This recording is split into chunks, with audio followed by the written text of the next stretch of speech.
हरी भक्ती प्रेमा win ज्ञान नको देवा अनुभव नित्य नवा तया माझी। अशा प्रकारची आपली भक्ती असली पाहिजे बाबांनो। आपल्या भक्तीमध्ये दंभ आला तर मोठं घातक आहे। दंभ कशाला म्हणतात? आत एक असतंय आणि बाहेर एक असतंय, त्याला दंभ म्हणतात। विठ्ठल विठ्ठल विठ्ठल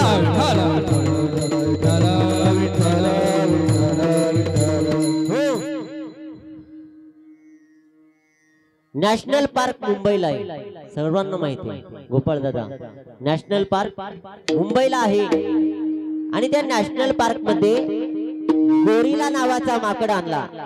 नॅशनल पार्क मध्ये गोरिला नावाचा माकड आणला परदेशातून आणि त्या सर्कस वाल्याने पेपरामध्ये बातमी दिली की परदेशातून गोरिला नावाचं माकड आणलेलं आहे आणि या माकडाचा सांभाळ करण्याकरता आम्हाला एक माणसाची गरज आहे।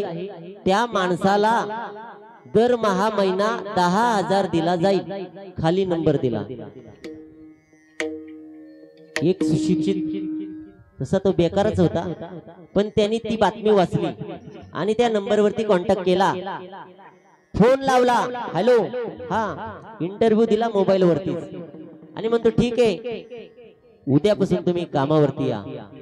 जॉईन झाले, कसं काम करायचं, काय करायचं सर्व सांगितलं आणि हा आनंदामध्ये घरी गेला आणि पहिला पगार म्हणतो मित्रांच्या नावावरती। पहिला पगार आपके नाम, ते म्हणतात ना, खिशात नाही आणा आणि मला बाजीराव म्हणा, अशी त्याची गत होती। त्यांनी व्याजाने 10,000 रुपये काढले आणि मित्रांना पार्टी दिली। व्याजाने 10,000 काढले आणि मित्रांना पार्टी दिली। पहिला पगार तुमच्या नावावरती। मित्रांना पार्टी दिली, मस्त आनंदामध्ये जेवला, झोपला। उद्या कामावरती जायचं। लवकर उठला, कपडे बिपडे घातली, विनबिन केली, बुटबीट घातलं, मस्त पॉश मध्ये कामावरती जाणार। घराच्या बाहेर पाय टाकणार, इतक्यात रिंग वाजली, फोनची रिंग वाजली। हॅलो, कामावर येऊ नका। समोरून उत्तर काय आलं? कामावर येऊ नका। याचा अवसानच गळालं महाराज। म्हणतो साहेब, याला रात्रीचं 10,000 आठवलं। म्हणतो साहेब, 10,000 काढलेत व्याजाने, मला काय पण माकड नाही डुक्कर सांभाळायला लावा, पण मला कामावरती घ्या। लई विनविनी केली। साहेब म्हणतो ये, काय करायचं बघू। बोलवला। तिथं गेल्यानंतर साहेब म्हणाले,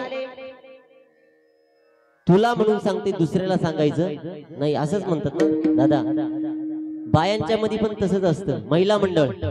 तुला म्हणून सांगते, दुसऱ्याला सांगू, अख्ख्या गावात बातमी जाते, तरी वाक्य काय असतं? तुला म्हणून सांगते, दुसऱ्याला सांगू नको। तसा तो मालक म्हणाला, तुला म्हणून सांगतोय, दुसऱ्याला सांगू नको। ही बातमी बाहेर जाता कामा नाही। माकड मेलय हे त्या माकडाला माहितीये, मला माहितीये, आणि तिसरी गोष्ट तुला माहिती। आता तिघांमध्ये एक तर गेला, कोण? माकड गेला। मग आता राहिलं कोण? आपण दोघे जण। मग दोघांनाच माहिती। मग तू एक काम कर,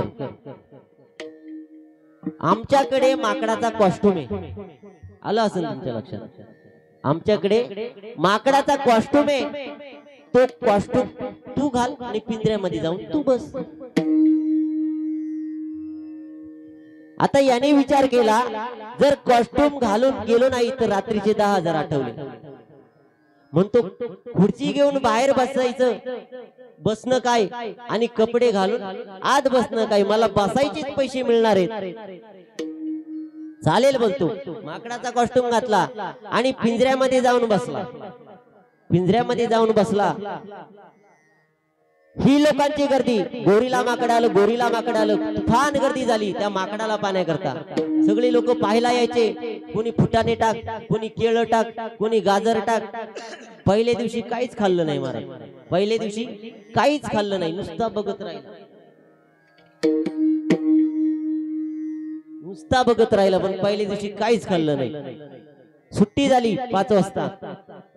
मालक म्हणायला लागला, अरे तू माकडाचा रोल करतोय, तू माकड कधी एक जागेवर बसलेलं पाहिलंय का तुम्ही? माकडाचा रोल करतोय तू, काहीतरी खाजव, वेड्या वाकड्या उड्या मार. तो म्हणतो ठीक आहे, बाहेर सांगा का माकड प्रवासातून आले, उद्यापासून उड्या मारेल. विठाला विठाला विठाला विठाला.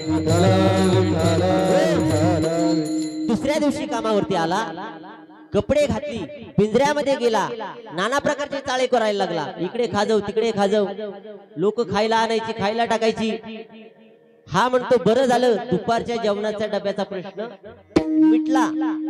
2 महिने झालं, मालकाने पगार वाढवला, 15,000 केला. 15,000 पगार केला. म्हणतो आता काही टेन्शन नाही, आता हे काम सोडायचं नाही. यायचं, कपडे घालायची, पिंजऱ्यात बसायचं, आयतं खायला मिळतंय, खायचं पोट भरतंय, डब्याचं टेन्शन नाही. आपला बॅलन्स 15,000 रुपये राहणार. 1 महिना झाला, 2 महिने झाले, 3 महिने झालं. अशीच लहान लहान मुलं आली आणि त्या माकडाला खेळवता खेळवता खेळवता ते माकड असं वरती चढलं आणि धापकानं ते दुसऱ्या पिंजऱ्यामध्ये पडलं. आणि तो पिंजरा होता गणेश महाराज वाघाचा. वाघाचा. आता ज्यांनी ज्यांनी वाघ पाहिलाय त्याला घाम फुटतो. दादा काकड्याला येत होती, त्यांनी बिबट्या पाहिला, माग गेले ते. विठाला विठाला विठाला विठाला विठाला. आता त्याचं काळीज असं धकधक धकधक धकधक धकधक करायला लागलं, धडधड धडधड करायला लागलं. आता म्हणतो काय मरण्याशिवाय गत्यंतर नाही, आता आपलं मरणच, आता आपण काही जगत नाही. मुलं आवाज करायला लागली, अरे माकड पिंजऱ्यात पडलं, माकड पिंजऱ्यात पडलं. त्या आवाजाने वाघ जागा झाला. वाघ जागा झाला आणि याच्याकडे पाहायला लागला. याच्याकडे जसं पाहिलं तसं हा घाबरायला लागला. म्हणतो आता काही खरं नाही, वाघ येणार, मला खाणार. वाघ एक एक पाऊल टाकत टाकत टाकत टाकत त्याच्याकडे आला. हा म्हणतो ओरडलो तो कमीत कमी बाहेर गेल्यानंतर लोक हातपाय मोडतील, याच्या व्यतिरिक्त काय करणार नाही, पण जीव तर वाचल. वरडायचं म्हणजे वरडायचं, काही का ना होईना, वरडायचं म्हणजे वरडायचं. वाघ एक एक पाऊल टाकत टाकत टाकत पुढे आला. पुढे आला आणि हा वा म्हणायला, वा असा तोंड करायला. त्या वाघाने त्याच्या तोंडावरती हात धरला. म्हणून गप बस, दोघांच्या नोकऱ्या घालायची. विठ्ठला